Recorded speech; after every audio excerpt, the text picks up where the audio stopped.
Kumusta? Magandang umaga sa inyong lahat mga ka-farmers. So umagang ito tayo ng papapitas sa pangsiyam natin na harvest, no? Sa ating ampalaya na binagyo. So ayan mga ka-farmers, nakapagbandol na po kami. So nakakaalis na ang sasakyan na nagkarga.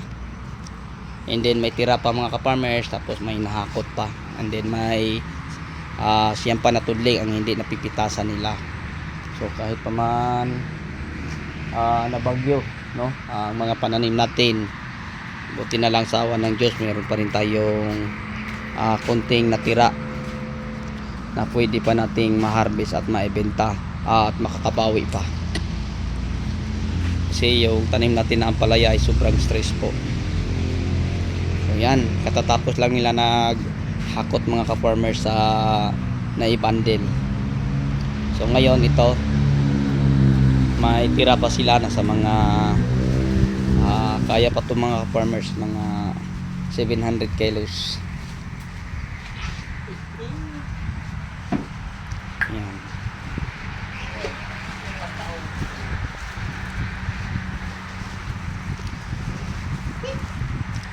Yan, may simi pang tira.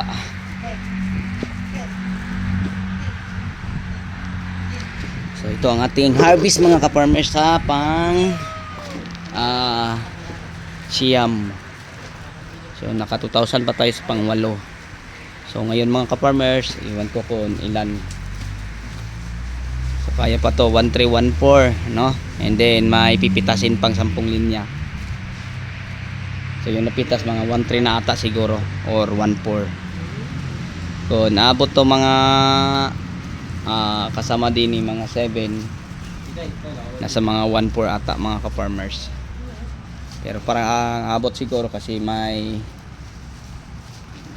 naparito ako to, no? Sige, gatot balik. So may hinahakot pa papunta din.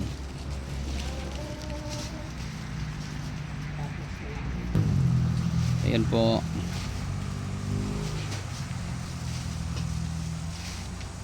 So ang nakuha ngayon mga ka-farmers na harvest is taga Sariaya po. And then bukas yung natira dalhin natin sa Tanawan, kasama din sa talong sa kabila at saka sitaw, and then pipino. Saka doon may ampalaya pa din. Yan, simi yan. Simi na tulad pugi. Pagandahin mo ang simi mo.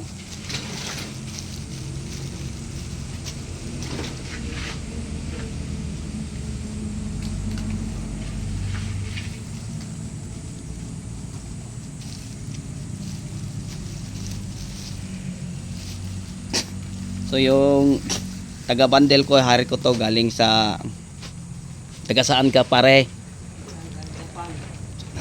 Taga galing Guripan to mga ka-farmers, mga ka-viewers. Yan. Okay, shout out sa ating mga taga bandel, no? So ang iba doon pa mga ka-farmers naghakot pa sa mga na-harvest.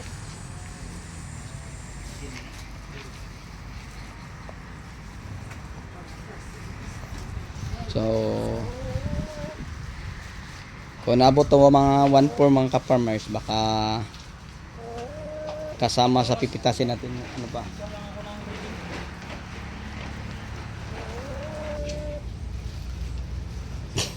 So yung mga taga-bundle natin ay galing Guripan.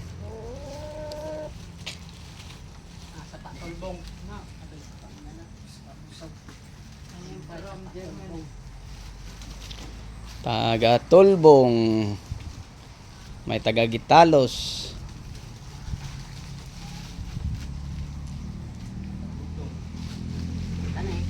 So ito mga ka-farmers, simi na ito.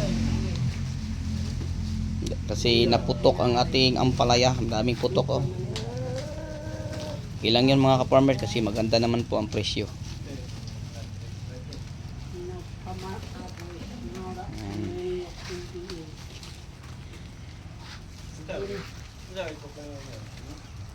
So ito ang ating pangsiyam na harvest. So ilagay ko lang din sa caption kung ilang kilo to lahat mga ka-farmers pag ito'y matapos na.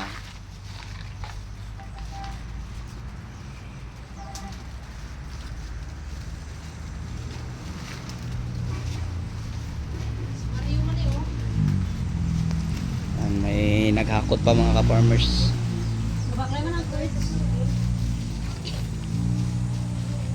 Dito na dapit kay dire mga semi napilian na.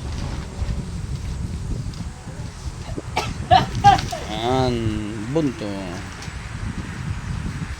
Meron pa? Yan. Meron pa. Yun, puno. Ako tayo. Mario pa niyo.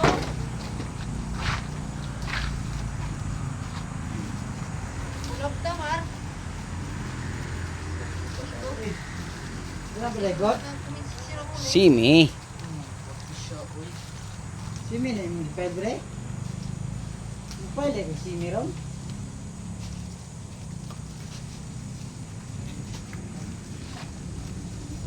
Ako basta ko pa yung ready ko, napilungin ko na ko.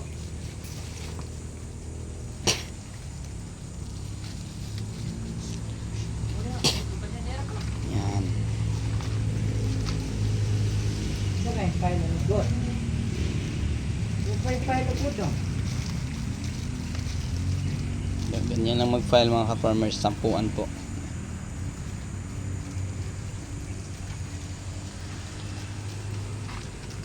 Ito semi. Basta mga baluktot at saka may diferensya, semi na yun mga ka-farmers. So yung good, yung matuwid, malaki.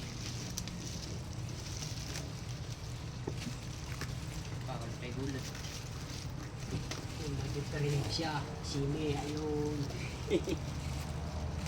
May inom pa ng tubig. Katulad dito, yung gupit na to, ito semi to. Check na yan. Ito, ito agad, pugi.